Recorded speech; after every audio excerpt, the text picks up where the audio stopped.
ગાયનું દેશી ઘી આરોગતા પહેલા ચેતી જજો। નવસારીમાંથી ગાયનું નકલી દેશી ઘી ઝડપાયું છે। નવસારીના બારડોલી રોડ પર એક કંપનીમાંથી નકલી ગાયનું દેશી ઘી ઝડપાયું છે। નવસારી એલસીબીએ શિવ ફૂડ પ્રોડક્ટ કંપનીમાં દરોડા પાડીને નકલી ગાયનું દેશી ઘી ઝડપી પાડ્યું। નવસારી એલસીબીએ 15 લાખની કિંમતનું 3133 કિલો બનાવટી ઘી જપ્ત કરી બે સગા ભાઈની ધરપકડ કરી છે। વિકી ચોખાવાલા અને લવ ચોખાવાલા સામે નવસારી ગ્રામ્ય પોલીસ સ્ટેશનમાં ફરિયાદ નોંધાવીને વધુ તપાસ હાથ ધરવામાં આવી છે। ફૂડ એન્ડ ડ્રગ્સ વિભાગે ઘટના સ્થળે પહોંચીને નકલી ઘીના સેમ્પલ લઈ પરીક્ષણ અર્થે લેબોરેટરીમાં મોકલી આપ્યા છે।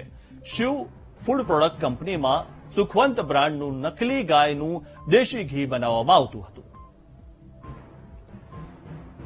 તો હવે ગાયનું દેશી ઘી તમે આરોગતા હો તો પહેલા ચેક કરી લેજો ક્યાંક એ નકલી તો નથી ને, કારણ કે દરેક વસ્તુ હવે નકલી આવી રહી છે। તેમાં હવે ગાયનું દેશી ઘી પણ નકલી આવ્યું છે। વિકી ચોખાવાલા અને લવ ચોખાવાલા સામે નવસારી ગ્રામ્યમાં ગુનો નોંધાયો છે। ફૂડ એન્ડ ડ્રગ્સ વિભાગે પરીક્ષણ અર્થે ઘીના સેમ્પલ મોકલ્યા છે। ખૂબ મોટા પ્રમાણમાં ઘીનો જથ્થો મળી આવ્યો છે। શિવ ફૂડ પ્રોડક્ટમાં આ બ્રાન્ડનું ઘી બનતું હતું। નવસારીના બારડોલી રોડ પર નકલી ઘી ઝડપાયું છે। શિવ ફૂડ પ્રોડક્ટ કંપનીમાં નકલી ગાયનું દેશી ઘી પકડાયું છે। ત્યારે નવસારી એલસીબીએ 15 લાખની કિંમતનું 3133 કિલો બનાવટી ગાયનું દેશી ઘી ઝડપી પાડ્યું છે। તમારા આરોગ્યને આ પ્રકારનું જે નકલી ઘી છે તે ખૂબ નુકસાન પહોંચાડી શકે છે। આ વિશે વધુ માહિતી મેળવી અમારા સંવાદદાતા રાકેશ પાસેથી। રાકેશ, જે પણ લોકો આ રીતે નકલી ઘી બનાવતા હોય, કોઈ પણ નકલી ખાવાની જે વસ્તુ બનાવતા હોય, તેમના પર કડક કાર્યવાહી કેમ થતી નથી? મિથુન, ગત વર્ષોમાં તેલ કૌભાંડ પણ પકડાયું હતું। નવસારી જિલ્લામાં મોટે પાયે નકલી તેલ બનાવવાનું કારખાનું ઝડપાયું હતું અને ત્યારબાદ મોટા સમયના અંતર બાદ દેશી ઘી બનાવવાનું કારખાનું પણ ઝડપાયું છે।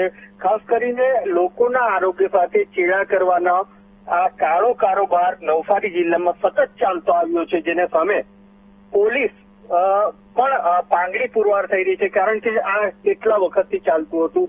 પોલીસના નજરમાં હાલ આવ્યું છે, કારણ કે અમુક વિસ્તારોમાં, અલગ અલગ વિસ્તારોમાં આવા કારખાનાઓ ધમધમતા હોય છે। ત્યારે પોલીસે સતત અને ડ્રગ એન્ડ ફૂડ વિભાગ પર એક મોટી કાર્યવાહી કરી છે, પરંતુ તમામ જે આ કારખાનાઓ છે એ કારખાનાઓ કોના આશીર્વાદ હેઠળ ચાલે છે, કેમ સતત ચાલતા રહે છે, એ એક પ્રશ્ન પ્રજાજનો માટે ગૂંચવાયેલો છે। આ કોઈક લોકોએ જાહેર જે નાગરિક છે જાગૃત થઈને આ કાર્ય કર્યું છે, પરંતુ આ જે સતત ચાલતો કારોબાર લોકોના આરોગ્ય સામે જોખમમાં મૂકી રહ્યો છે। મિથુન, જી, આભાર રાકેશ માહિતી આપવા બદલ।